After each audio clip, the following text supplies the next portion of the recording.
Maggie has been a little baby for over 20 years now, but what happens when the silent baby finally grows up and has a child of her own? Will her future look grim, or will she succeed in life? So, who's the father?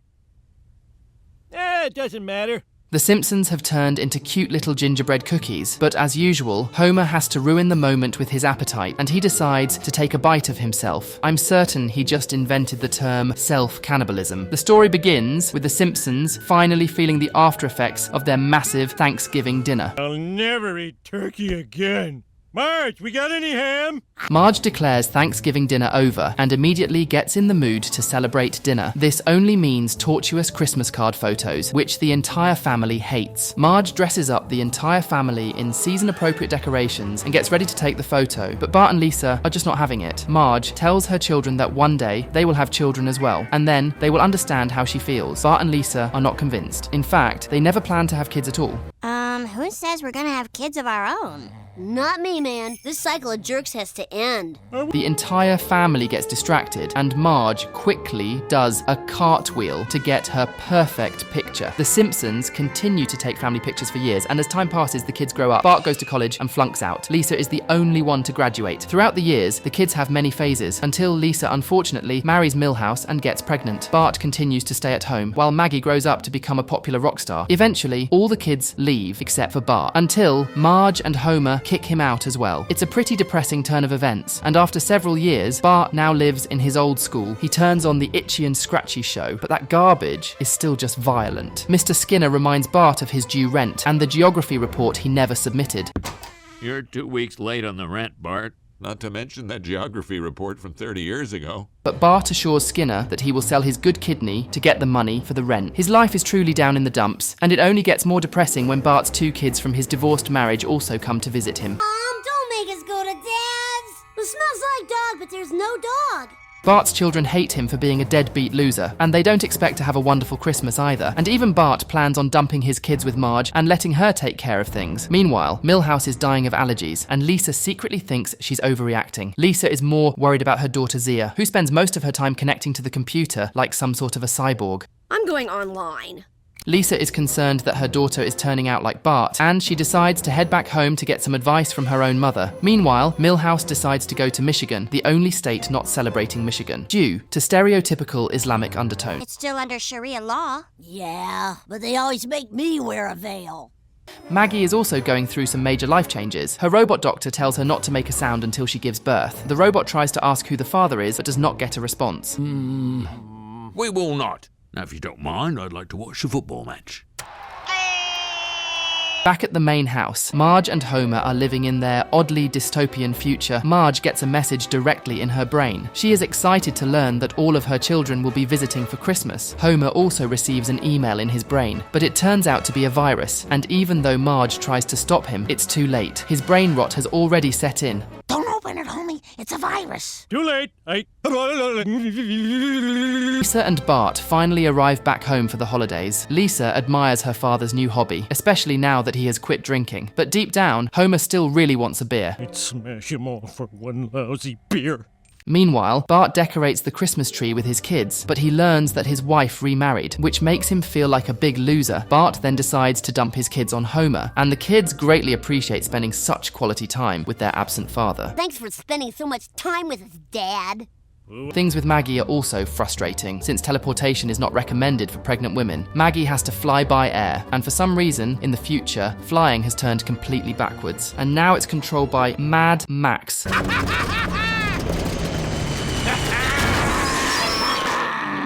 Wannabes. Maggie is not thrilled by this, but she still boards the plane. Back at home, Lisa asks Zia if she wants to go to a concert, but Zia is unbothered and only wants to hook herself up to the computer. Lisa is not thrilled that her daughter is turning into an internet junkie. Sometimes I wish strangling your kid was still legal. Not since they passed Homer's Law. In fact, even hearing Marge telling her to relax makes Lisa lose her shit, and she starts to act just like her own daughter. Maggie, on the other hand, is still on the plane ride from hell. Even the person sitting next to her is a complete weirdo, and the flight is bumpy as hell. Do you have any dog food left? Oh, could I have the whole can? After some time, Homer returns home to find Lisa frustrated by Zia. Homer decides to take Bart's kids to downtown Springfield. In the future, this place is a complete wreck. Even the Quickie Mart is no longer a family-friendly place. It regularly hosts gunfights as Apu tries to defend his turf. After, what a cashless society! Bart then takes the kids to bully Mr. Burns, who is surprisingly still alive, even though his poor hounds are only bones now. Maggie also finally reaches Springfield, but during the taxi ride, she begins to feel contractions and has to go to the hospital. The future version of Springfield continues to be worse than what it was 30 years ago, and it takes Maggie some time to reach the hospital. Lisa heads out for some mum wine drinking time and decides to join Bart in the treehouse. The two siblings talk about their own failures as parents, but Bart convinces Lisa that she turned out great. Bart then sees Homer having fun with his kids and decides to do something about it. I gotta reconnect with those boys. Godspeed, Bart. I'm gonna go apologize to Mom. Lisa wakes up her mother in the middle of the night and apologizes to her.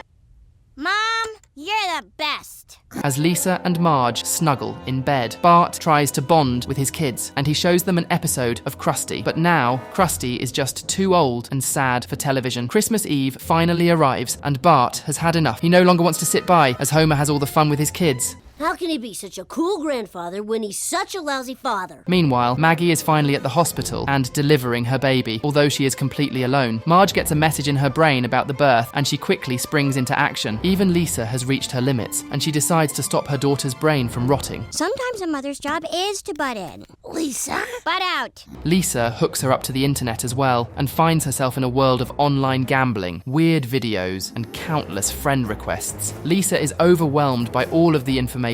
She begins finding Zia by looking for the Google door.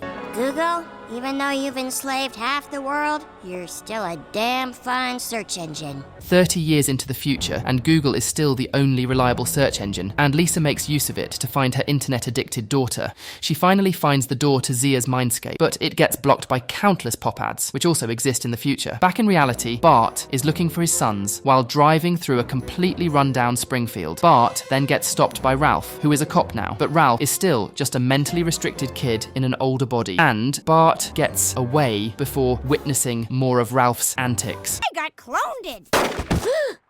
Bart tries to find his kids and Homer at Moe's bar, but fails to find them there. Carl and Lenny then inform Bart that Homer probably took the kids to see Grandpa Abe. Back at the hospital, Marge arrives in time to support Maggie, and even Lisa decides to finally enter Zia's internet room, but what she finds inside shocks her. Lisa learns that Zia actually admires her, which makes her feel remorseful. Zia is irritated that her mother has once again invaded her privacy. Me flashing my boobs on unripemelons.com? What? No. But the mother and daughter put aside their differences and reach some sort of a twisted understanding. Things with Bart are also wrapping up. Homer has brought Bart's kids to see the cryogenically frozen body of Grandpa Abe. It's way cheaper than a nursing home.